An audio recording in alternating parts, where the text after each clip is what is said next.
আসসালামু আলাইকুম, Fahmida's little kitchen and ব্লগসে সবাইকে স্বাগত। নতুন একটা ভিডিও নিয়ে হাজির হয়ে গেলাম। সবাইকে বাংলা নববর্ষের শুভেচ্ছা। সবার নতুন বছর অনেক ভালো কাটুক, সুন্দর কাটুক আর সুস্থ মতন কাটুক।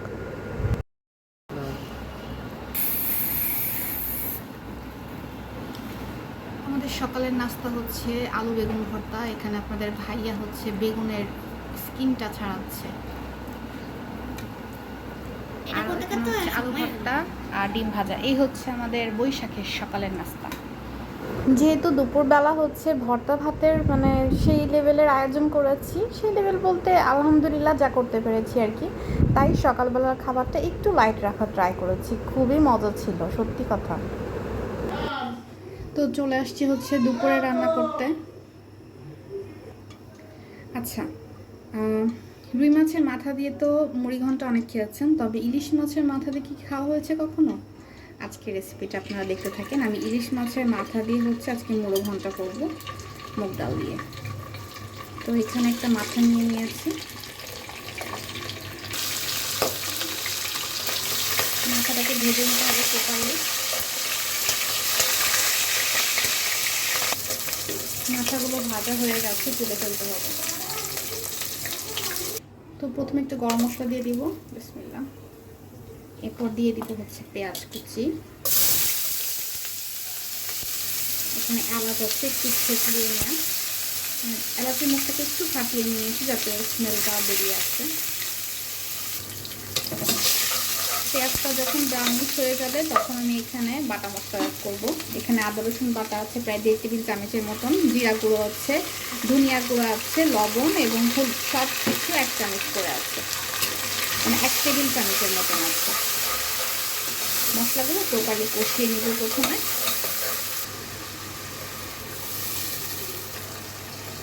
এখানে আমি গুঁড়ো মরিচ অ্যাড করে দিব 1 টেবিল চামচের মতন। ঝাল তো আসলে ডিপেন্ড করে কে কেমন খায়। আমার কাছে ঝালটা একটু বেশি হলে ভালো লাগে খেতে।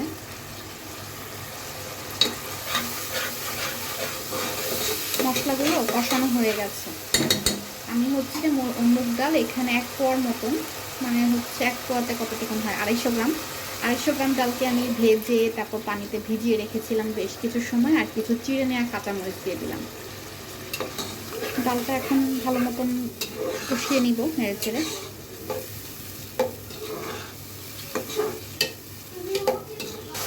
ডালটা মোটামুটি কষানো হয়ে গেছে। এখানে আমি গরম পানি দিয়ে দিব পরিমাণ মতন। এবার হচ্ছে ঢাকনা দিয়ে ঢেকে দিব, সিদ্ধ হওয়ার পর্যন্ত অপেক্ষা করব। ডালটা অলমোস্ট সিদ্ধ হয়ে গেছে। এখন ভেজে রাখা মাছের মাথাগুলো দিয়ে দিব আস্তে আস্তে করে, এতে করে ডালের ভিতর তো মাছের মাথার ফ্লেভারটা ঢুকতে হবে।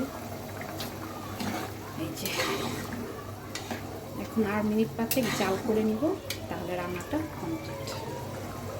কেমন লাগলো আমার আজকের ইলিশ মাছের মাথা দিয়ে মুড়িঘণ্ট? অবশ্যই বাসায় একটু খেয়ে দেখবেন। এই যে ডালটা সিদ্ধ হয়ে গেছে, আর একদম শেষ পর্যায়ে এসে মাথাটা দিয়ে আমি আর একটু সময় জাল করে দেবো, ব্যাস ডান। রান্না বান্নার শেষ পর্যায়ে একদম লাস্ট মোমেন্টে হচ্ছে ইলিশ মাছ ভেজে নেব, বিসমিল্লাহ। ইলিশ মাছ ছাড়া তো ইনকমপ্লিট থেকে যাবে।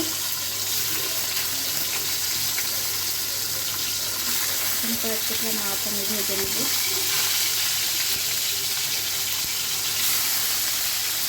এটা হচ্ছে বেগুন ভাজা করে নিব, আর হচ্ছে একটু ডালের বড়া করে নিব, মানে পেঁয়াজও করে নিব। তো ঠিক আছে, মাছটা আমার ভাবে হতে থাক, একে একে সব কিছু কমপ্লিট করে যাবে, একবার ফাইনাল লুক দেখাবো। রান্নাবান্না শেষ সোনার বাংলাদেশ। একদম লাস্ট 1 সপ্তাহ ধরে আমি শুধুমাত্র ইলিশ মাছই খাচ্ছি। আজকে হচ্ছে একটু স্টপ দিব আর কি। অনেক গরম পড়েছে। রান্না বান্নার একটা ফাঁকে ভাবলাম যে একটু তরমুজের জুস করে নিয়ে, এখানে একটু তরমুজের জুস করে নিয়েছি, এখন ঠান্ডা ঠান্ডা সার্ভ করে খাবো। প্রচণ্ড গরমে হচ্ছে রিফ্রেশিং তরমুজের জুস। এই যে বছরের প্রথম দিন খুলনার তরমুজের জুস খাইতেছি আমরা।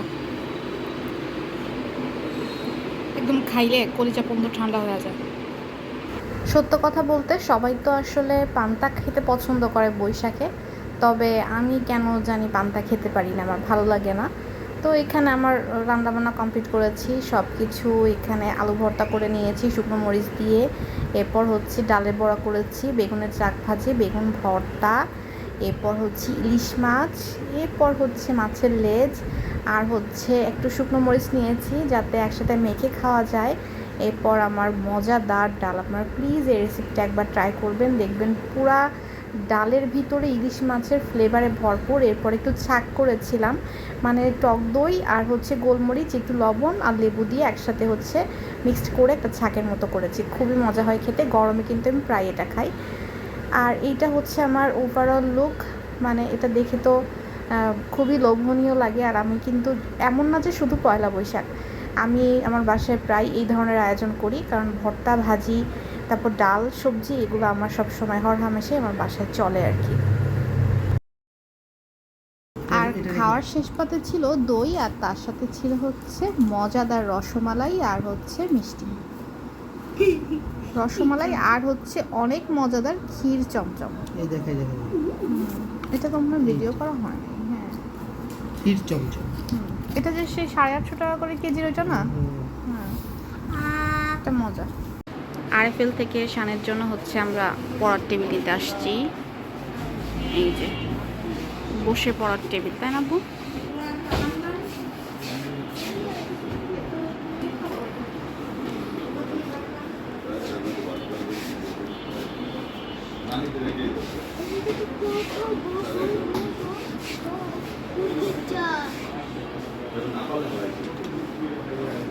গরম এখানে প্রচন্ড। আর আরএফএলে কোনো আপডেট করে নাই, যা ছিল তাই।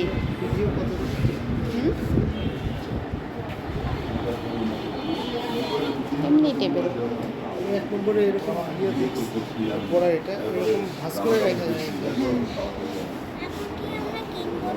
নিশ্চিত কেন হয়ে গেছে আপু? থালি বাটি